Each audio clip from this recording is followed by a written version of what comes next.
नाज़रीन आदाब, मैं शरी यासिर खैर मकदम करता हूँ आपका सियासत टीवी के special programme review of newspaper में।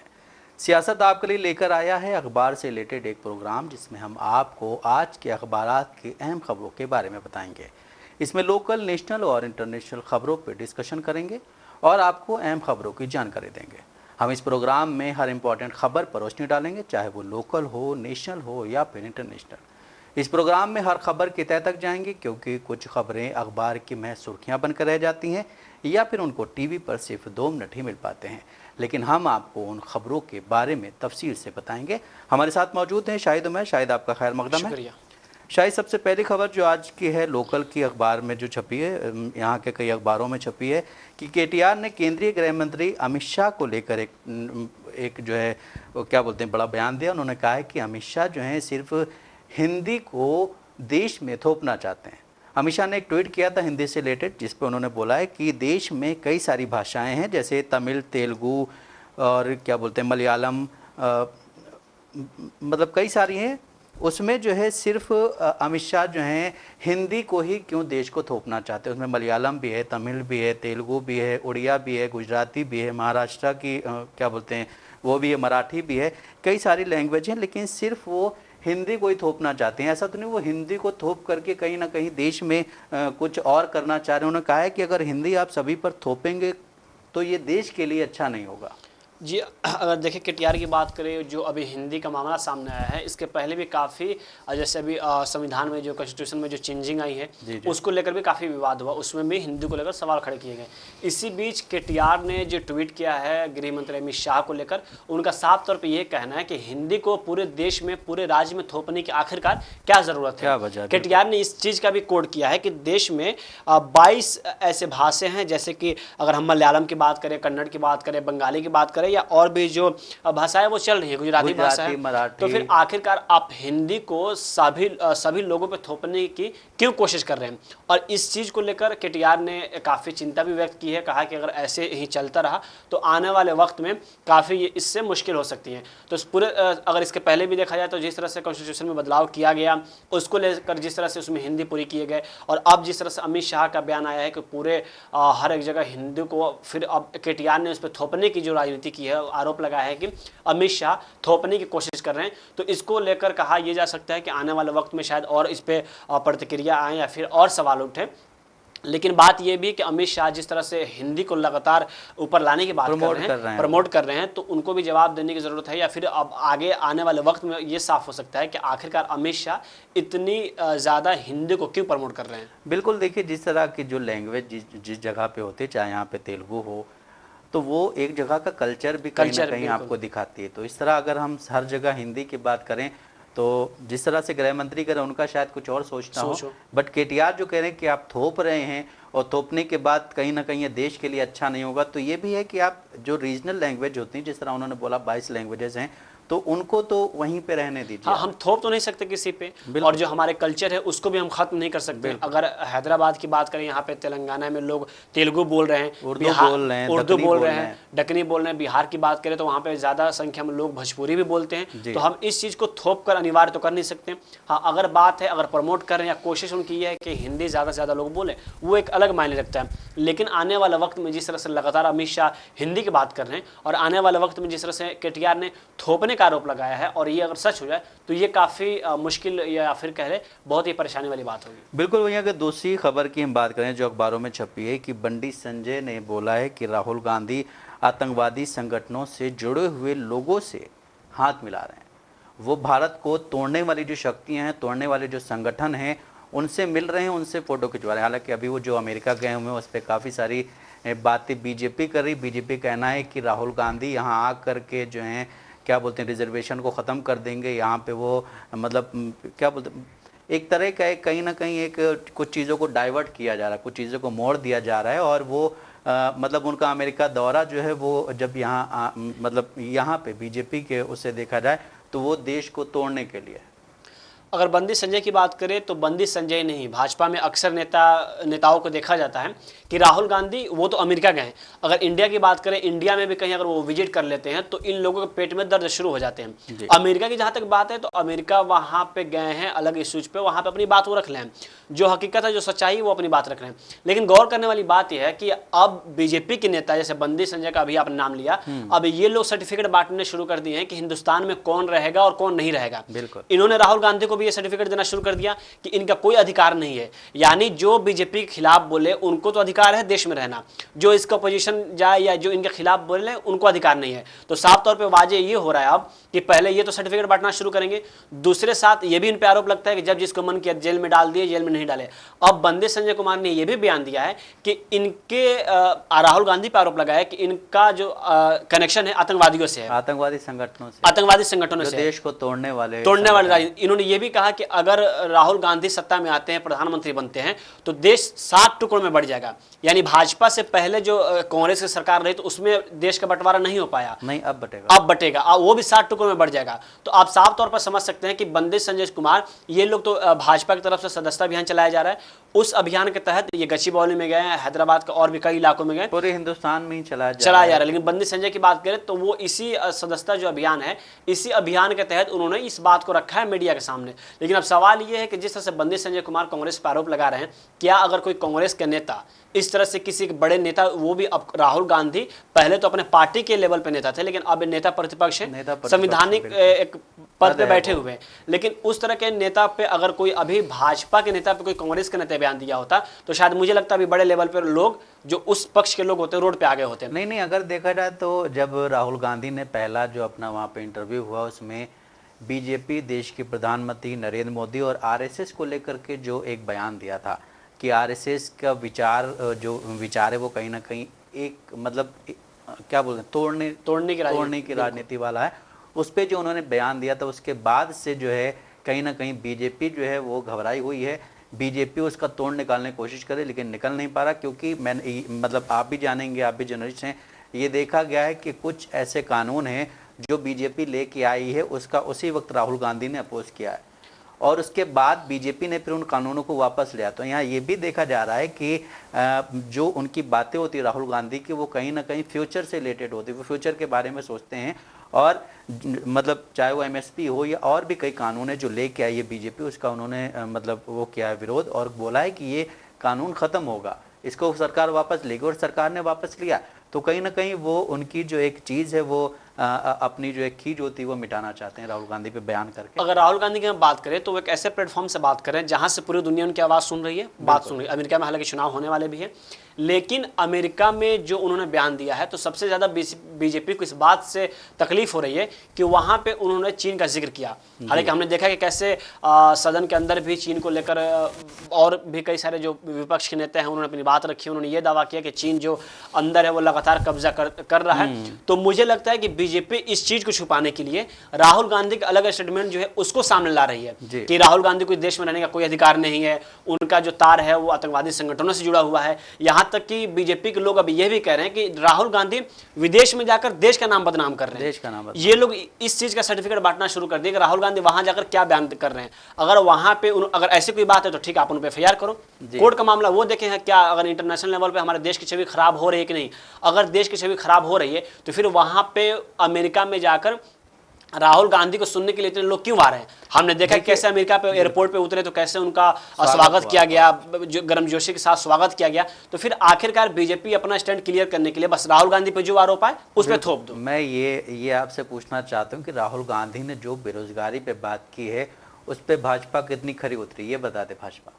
बिल्कुल, राहुल गांधी ने बोला कि हिंदुस्तान में बेरोजगारी चरम पे है। पिछले 10 सालों में बहुत ज्यादा बेरोजगार राहुल गांधी के ये आंकड़े बता रहे हैं, हिंदुस्तान के कई ऐसे आंकड़े बता रहे हैं जो पिछले 10 सालों में, इसके पहले जितनी बेरोजगारी नहीं थी, पहले भी बेरोजगारी रही है, इसमें कोई संदेह नहीं है, लेकिन पहले के मुकाबले में अब जिस तरह से बेरोजगारी बढ़ रही है ये राहुल गांधी तो छोड़े, आप आंकड़े बता रहे हैं। बिल्कुल बिल्कुल।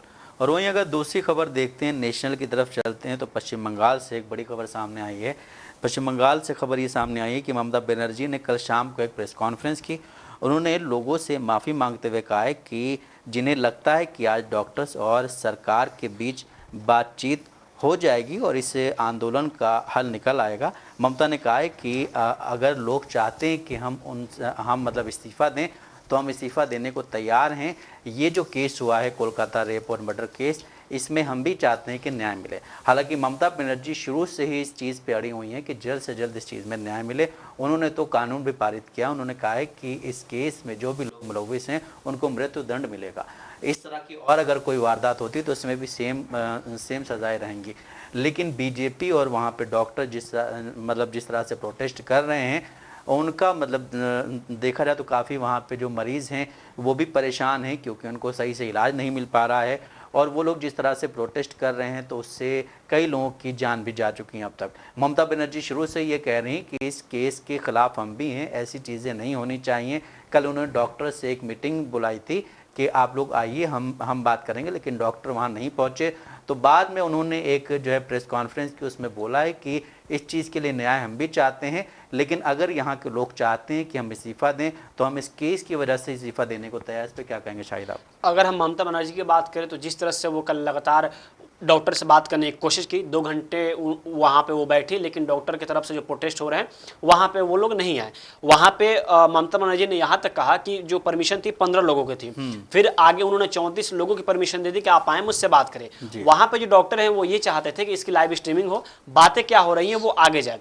हालांकि ममता बनर्जी ने यह कहा कि मामला ऑलरेडी सुप्रीम कोर्ट में जा चुका है, कोर्ट देख रहा है, हम इसकी रिकॉर्डिंग करेंगे। हमने भी विजुअल में देखा, वीडियो में ये कैमरा वगैरह सारे चीज लगे हुए थे। तो ममता बनर्जी का ये कहना था कि हमारी जो बातें होंगी पहले उसको हम रिकॉर्ड करेंगे, फिर उसको हम जरूरत पड़ी तो सामने रखेंगे। अब जिस तरह से ममता बनर्जी का कल बयान आया हुआ है कि हम इस्तीफा देने के लिए तैयार हैं, हमें कोई इससे मतलब नहीं है राजनीति से। हमने ये भी देखा कि किस तरह से अब ये मामले हुए तो उन्होंने रोड पे उतरा, प्रोटेस्ट किया। बिल्कुल, मुख्यमंत्री एक ऐसी है कि उन्होंने तुरंत कानून लाने की कोशिश की जिसमें सीधा मृत्युदंड का प्रावधान हो।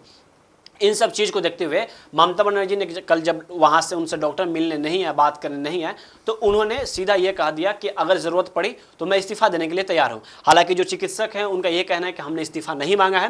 ममता बनर्जी की अपनी खुद प्रतिक्रिया है। अगर इस पर देखें कांग्रेस की बात करें तो कांग्रेस की तरफ से ये पलटवार किया गया है कि ममता बनर्जी नाटक कर रही है, वो इस्तीफा नहीं देंगे, ऐसा कहा गया है।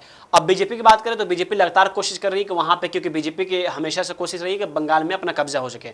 अब ममता बनर्जी की बात करें तो देखा गया कैसे हर एक चीज से, हर सिचुएशन से लड़ती रही, लेकिन वहां पे वो सत्ता पे काबिज हो गई और अभी तक वो एक महिला मुख्यमंत्री है कि बीजेपी के सामने घुटने नहीं टेके। लेकिन अब जिस तरह से बयान आया कि मैं अगर जरूरत पड़ी तो मैं इस्तीफा दे सकती हूं, अब इसके पीछे क्या राजनीति है वो शायद वो बेहतर जानती है और पॉलिटिकल पार्टी जानती है। लेकिन अगर आंकड़े की अभी आपने बात किया, हम देखें तो ममता बनर्जी ने खुद एक बात कहा है कि जब से डॉक्टर प्रोटेस्ट कर रहे हैं, सुप्रीम कोर्ट ने भी कहा कि जो प्रोटेस्ट हो रहे हैं उनको प्रोटेस्ट खत्म करके अपने काम पर लौटने की जरूरत है। ममता बनर्जी ने जो आंकड़ा दिया है उसमें उन्होंने ये कहा है कि जब से प्रोटेस्ट हो रहे हैं उसमें 27 लोगों की मौत हो चुकी है। डॉक्टर नहीं आने की वजह से 27 लोगों की मौत हो चुकी है और करीब 7 लाख लोगों का इलाज नहीं हो पाया। अच्छा। आपने भी देखा कि किस तरह से बड़े पैमाने पर देश में किस तरह से प्रोटेस्ट किया गया। हमने ये भी देखा कि बहुत बार ये होता है जो मरीज होते हैं शहर छोड़कर दूसरी जगह जाते हैं इलाज कराने के लिए, और वहां पे ये पता चलता है कि डॉक्टर तो धरने पर बैठे हुए हैं। तो उसके आंकड़ों में उन्होंने ये कहा है कि 27 लोगों की मौत हो चुकी है और 7 लोगों का इलाज तक नहीं हो पाया। आप समझ सकते हैं कितनी बड़ी ये आंकड़ा है। बिल्कुल, जिस तरह से 9 अगस्त को ये केस हुआ था, उसके बाद से आज तक वहाँ पे डॉक्टर्स प्रोटेस्ट कर रहे हैं। ममता बनर्जी खुद प्रोटेस्ट करने के लिए निकली थी। बीजेपी ने वहाँ पे प्रोटेस्ट किया जो उग्र प्रोटेस्ट था। डॉक्टर्स वहाँ पे प्रोटेस्ट कर रहे हैं। हालांकि डॉक्टर्स का काम पहले अपने मरीजों को देखना है। आपका एक प्रतिनिधिमंडल जाए, 8-10 लोगों का, 15 लोगों का, जा करके सरकार से अपनी बातों को रखे सरकार के सामने, उसके बाद देखिए कि वो इसका क्या हल निकाल रहे हैं। जिस तरह से ममता बनर्जी ने 2 दिन का सेशन बुलाया था, उसमें उन्होंने जो बिल पारित किया है, बिल पास किया है, वो अब जाएगा राज्यपाल के पास। एक खबर और भी आई थी कि राज्यपाल को एक क्या बोलते हैं प्रोग्राम अटेंड करना था जिसमें मुख्यमंत्री वहाँ की ममता बनर्जी भी जाएंगी, लेकिन उन्होंने उस प्रोग्राम में ये बोला है कि अगर ममता बनर्जी वहाँ रहेंगी तो हम उस प्रोग्राम में नहीं जाएंगे। आपको एक और चीज़ मैं इसमें ऐड करना चाहूँगा कि जिस तरह से पश्चिम बंगाल में, हालांकि अगर आंकड़े देखें तो हर राज्य में ऐसे केस आ रहे हैं, लेकिन पश्चिम बंगाल के मुख्यमंत्री ने यहाँ तक कह दिया कि मैं इस्तीफा देने के लिए तैयार हूँ। अभी कुछ महीनों तक मणिपुर शांत रहा, लेकिन अब आप पिछले अगर एक सप्ताह के आंकड़े देखें तो फिर से मणिपुर जलना शुरू हो गया। लेकिन वहां के मुख्यमंत्री का तो बयान आना दूर, खुलकर इस मामले में प्रधानमंत्री बात तक नहीं कर रहे हैं। तो क्या जिस तरह से मणिपुर जल रहा है तो वहां के मुख्यमंत्री की ये जिम्मेदारी नहीं बनती है कि वो भी बोले कि मैं इस्तीफा दे रहा हूं? आखिर वहां पर भी महिलाओं के साथ यौन शोषण हो रहा है, कैसे लोग वहां पे मर रहे हैं, कैसे वहां पे आपस में जो दो समुदाय के लोग हैं वो आपस में लड़ रहे हैं। तो क्या वहां पर देश के अगर प्रधानमंत्री की बात करें या फिर जो और राज्य में जो मुख्यमंत्री हैं, तो क्या उनकी नजर मणिपुर पे नहीं है? क्या मणिपुर में जिस तरह से लोगों को दबाया जा रहा है, जो मारने की कोशिश की जा रही है, लगातार वहां पे साल भर हो गए मणिपुर जल रहा है, तो आखिरकार उस पर बात क्यों नहीं की जा रही है? देखिए, मणिपुर की जो आपने बात की, 16 महीने हो गए उस चीज़ को, 16 महीने हो गए और कल ही वहाँ पे जो है एग्ज़ाम्स जो होने थे उनको जो है पोस्टपोन कर दिया गया है और वहाँ के राज्यपाल कहीं और चले गए हैं। ठीक है, अब उस मामले में आप नहीं बोल रहे हैं। अगर हम बात करें रेप केसेस की, रेप केसेस में उत्तर प्रदेश नंबर 1 पे है, महाराष्ट्र है, मध्य प्रदेश है, ठीक है, असम में भी हुआ था। बिल्कुल। वहाँ के मुख्यमंत्री क्यों इस पर कुछ नहीं बोलते हैं? वहाँ सीधे गोली मरवा दी जाती है, वहाँ सीधे बुलडोज़र से उसका घर गिरा दिया जाता है, वहाँ पे ये बोला जाता है कि वो भाग रहा था, मर गया, हालांकि उसके पीछे क्या कहानी होती है इसका नहीं पता। और इनकाउंटर के भी तरीके अलग हो गए हैं। उत्तर प्रदेश पुलिस तो इनकाउंटर में आगे है। बिल्कुल, इनकाउंटर में उत्तर प्रदेश की पुलिस वाकई बहुत आगे। आपके जो राज्य जहाँ पे आपकी सरकार है, जहाँ बीजेपी की सरकार है, वहाँ पे जब ऐसे केसेस होते हैं तो क्यों आवाज़ नहीं उठती है? क्यों आपकी बोलती बंद हो जाती है? क्यों स्मृति ईरानी कुछ नहीं बोलती हैं? स्मृति ईरानी मणिपुर के मामले में कुछ नहीं बोलती हैं, लेकिन संदेश खाली में जब वो केस होता है तो वहाँ पे बीजेपी अपना एक प्रतिनिधिमंडल भेजती है। अभी जो ये केस हुआ है, रेप और मर्डर केस, इसमें बीजेपी बहुत रोज़ वहाँ पे कुछ ना कुछ कर रही है। लेकिन जहाँ पे आपकी गवर्नमेंट है, चाहे वो मध्य प्रदेश हो, यूपी हो, जहाँ पे भी हो, महाराष्ट्र में ऐसे केसेस बहुत आ रहे हैं, वहाँ पे आपकी गवर्नमेंट क्या कर रही है? वहाँ पे बीजेपी क्या करना चाहती है? क्योंकि ऐसे केसेस में आप पॉलिटिक्स ना करें, ऐसे केसेस में आप कानून लाएं और इसको सज़ा दें ताकि आगे कोई ऐसा ना कर पाए। लेकिन वही हम जब यूपी में देखते हैं, बनारस में बीएचयू की छात्रा के साथ जो हुआ था, उसके बाद आपके जो आईटी सेल वाले थे उनको 3 में से 2 को छोड़ दिया गया और बकायदा केक काटा गया। हमने देखा कि कैसे उनका स्वागत इस्तकबाल किया जा रहा है, मानो कितने बड़े वो काम करके आ रहे हैं। और वही किसी और पार्टी के नेता होते तो, किसी भी पार्टी के नेता हो, ऐसे जब उन पे केस हो तो किसी पार्टी का नेता हो या किसी भी धर्म का हो, कोई भी हो, अगर वो ऐसा काम कर रहा है तो वो इंसान नहीं। और वो भी देख 2 से 3 महीने के अंदर उनको जमानत दे दी जाती है, बताइए, बाहर आ जाते हैं वो लोग। अब जब इस तरह, और वहीं के मुख्यमंत्री क्या कहने वाले हैं कि अगर ऐसे मामले सामने आते हैं तो हर अगले चौराहे पे यमराज मिलेगा। यमराज जो मिलेगा वो तो मिलेगा, लेकिन फिलहाल उनको जो है सरकार की छत्र छाया मिली हुई है और जब सरकार जिसको चाहे उसको जो है पकड़वा सकती है, जिसको चाहे उसका घर गिरा सकती है, वो जिसके साथ जो भी करना चाहे कर सकती है। लेकिन यहाँ पे मुद्दा ये है कि लड़कियाँ, वुमेन्स जो हैं, महिलाएं, वो सेफ नहीं हैं। और जिस तरह से अमित शाह जी और देश के प्रधानमंत्री नरेंद्र मोदी जी बोलते हैं कि बेटी बचाओ बेटी पढ़ाओ, बेटी पढ़ रही है लेकिन बच नहीं रही है और बेटियां रात में निकल सकती हैं, रात में नहीं निकल रही हैं। आप देखते होंगे, आपके पास रोज़ एक खबर आती होगी कि फ़लाँ जगह पे ऐसा केस हुआ, फ़लाँ जगह पे ऐसा केस हुआ, बच्चियों के साथ हो रहा है, 1 साल की, 10 साल की, 2 साल की बच्चियों के साथ ऐसे केस।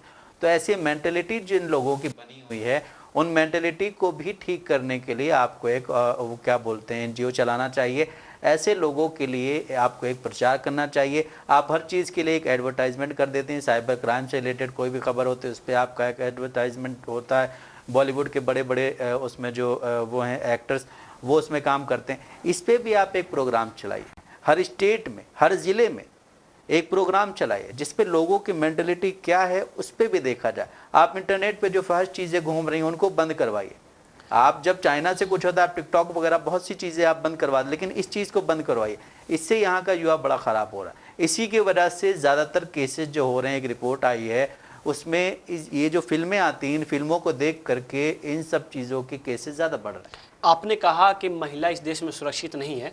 आमतौर पे अब लोगों का ये कहना है कि इस देश में कोई सुरक्षित नहीं है और इस देश में सबसे आसान काम ये हो गया है कि जब चाहे, जिसको चाहे, जैसे चाहे FIR कराओ और जेल के अंदर डाल दो।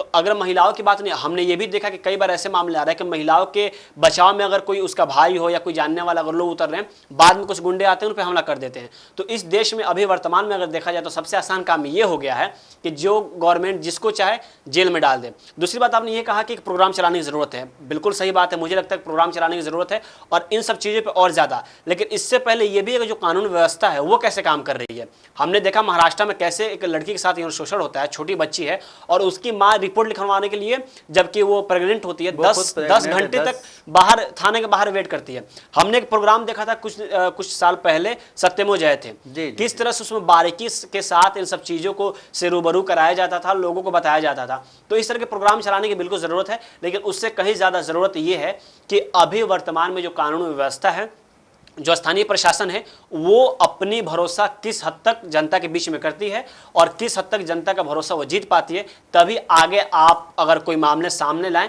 तो जनता विश्वास करके आपके ऊपर आंख बंद करके विश्वास कर सकती है। देखिए, सबसे बड़ी चीज़ ये कि ऐसे जब केसेस होते हैं तो जो प्रशासन होता है उसका फर्ज बनता है कि वो अच्छे से रिपोर्ट करे, बिल्कुल अच्छे से उन चीज़ों को समझे।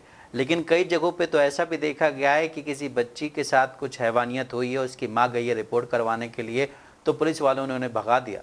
और कई बार ऐसा भी देखा गया, उत्तर प्रदेश की खबर थी कि उसको चाटा मार दिया गया उसकी माँ को, यहाँ से जाओ। अगर आपका प्रशासन, आपने बिल्कुल सही कहा कि आपको सबसे पहले अपने प्रशासन को सही करना चाहिए, 150 रुपये 500 रुपये के चक्कर में ना पड़े, वो एक अच्छे से ईमानदारी से काम करे, क्योंकि आपने खाकी वर्दी पहनी हुई है और आपको सब ये कहते हैं कि आपकी वजह से देश सुरक्षित है। प्रशासन का काम ये नहीं है लोगों का डराना, प्रशासन इसलिए रात में जगती है कि लोग सुकून से, गांव कस्बे के लोग, शहर के लोग सोते हैं।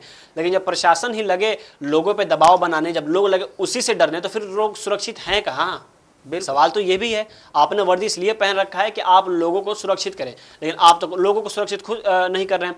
आमतौर पे ये भी देखा जा रहा है कि कई ऐसे मामले आते हैं, गौ रक्षक के मामले आते हैं या गौवंश के मामले आते हैं, प्रशासन सीधा घर में एंट्री कर लेती है, बगैर महिलाएं कांस्टेबल के रहते हुए वो सीधा अंदर जाती है, जबकि घर में लेडीज है, कौन क्या कर रहा है क्या नहीं कर रहा है। तो आजकल तो ऐसे प्रशासन के मामले सामने देखने को आ रहे हैं। बिल्कुल। इसी बीच एक खबर और है जो आजकल काफ़ी सुर्खियों में बनी हुई है, उसको भी हर अखबार ने लिया है कि हिमाचल प्रदेश की राजधानी शिमला में जो मस्जिद है उसको लेकर के जो एक हिंदू संगठनों ने बवाल मचाया हुआ, उसको लेकर के काफ़ी राजनीति भी हो रही है। और कहीं ना कहीं इसमें देखा जाए तो हिमाचल प्रदेश की जो गवर्नमेंट है, कांग्रेस की गवर्नमेंट है, सुक्खू सरकार और बीजेपी, इसमें बोला जा रहा है कि दोनों की मिलीभगत की वजह से ये हो रहा है।